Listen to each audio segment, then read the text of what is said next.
Budget কত? অনেকে খুব আনন্দের সাথে উত্তর দিচ্ছে, আবার অনেকে এটাতে হার্ট হয়ে কান্নাকাটি করেছে, সেটাও দেখেছি।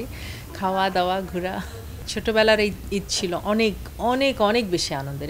এখনো বড়দের থেকে সালামি পাওয়া হয়। হাইয়েস্ট ১৫০০-২০০০ টাকা। আমি সবসময় শাড়ি পরতেই পছন্দ করি। ঈদ পরিকল্পনা হচ্ছে একটু রেস্ট নেওয়া আর সবার সাথে যতটুক পারি আত্মীয়স্বজন পরিবারের সাথে সময় কাটানো, কিছু বেছে বেছে অনুষ্ঠান দেখা, এই তো খাওয়া দাওয়া ঘোরা। ঈদ ছাড়াও নিজে হাতেই রান্না করা হয়। পছন্দের খাবার হচ্ছে যেটা ঈদে আমরা সবাই একটু রিচ ফুড খেতে পছন্দ করি। সেমাই থাকে ২ রকমের, তারপরে পোলাও থাকে, রোস্ট থাকে, একটু কোরমা থাকে, কাবাব থাকে, সালাদ থাকে মিক্স। তাহলে মনে হয় না যে ঈদের খানা।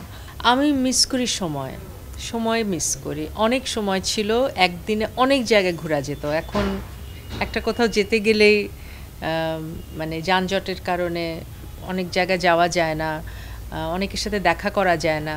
ওই ফেসবুকে ঈদ মোবারক দিয়েই কাজ সারতে হয়।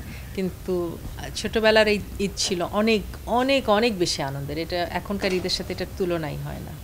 এখনো বড়দের থেকে সালামি পাওয়া হয়, আবার ছোটদের দিতে হয়, তো ব্যালেন্স হয়ে যায়, কিচ্ছুই বাঁচে না আর কি। এটা মনে নাই আসলে অ্যামাউন্টটা, কখনো হয়তো টাকার ভ্যালু তো ডিফারেন্ট ছিল তখন। হয়তো হাইয়েস্ট ১৫০০-২০০০ টাকা পেলেও আমরা তখন বিরাট একটা ব্যাপার হয়ে যেত, বা ৩০০০ টাকা। আস্তে আস্তে সময়ের সাথে ওটার অ্যামাউন্টটা বেড়েছে।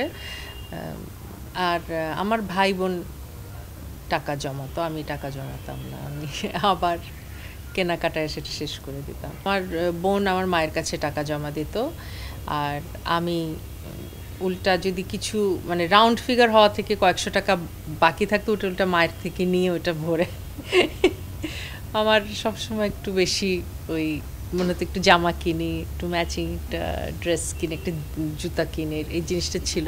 এবার ঈদে একটা বিষয় নিয়ে বেশ আলোচনা সমালোচনা হচ্ছে, আপনার ঈদের শপিং এর বাজেট কত? এই বিষয়টাকে আপনি কিভাবে দেখছেন? বাজেট কত, এটা এই ঈদে দেখলাম এই প্রশ্নটা খুব বেশি, এবং এভাবে দু একজনকে অনেকে খুব আনন্দের সাথে উত্তর দিচ্ছে, আবার অনেকে এটাতে হার্ট হয়ে কান্নাকাটি করেছে, সেটাও দেখেছি। পুরাটা জিনিস আমার কাছে ভালো লাগেনি, প্র্যাকটিসটাই ভালো লাগেনি। কারণ ঈদের বাজেট তো পরের কথা।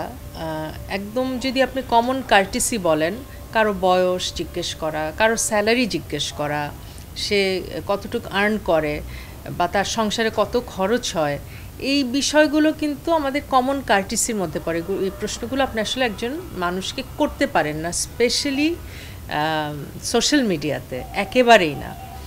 তো আমি এটা আমার কাছে ভালো লাগেনি একেবারেই, এবং আমি আশা করব ভবিষ্যতে যেন এগুলোর রিপিটেশন আর না হয়। মানে এই এক্সাম্পলটা যেন সেট না হয়ে যায় যে কোনো মানুষ যে কোনো কাউকে জিজ্ঞেস করতে পারবে আপনার বাজেট কত।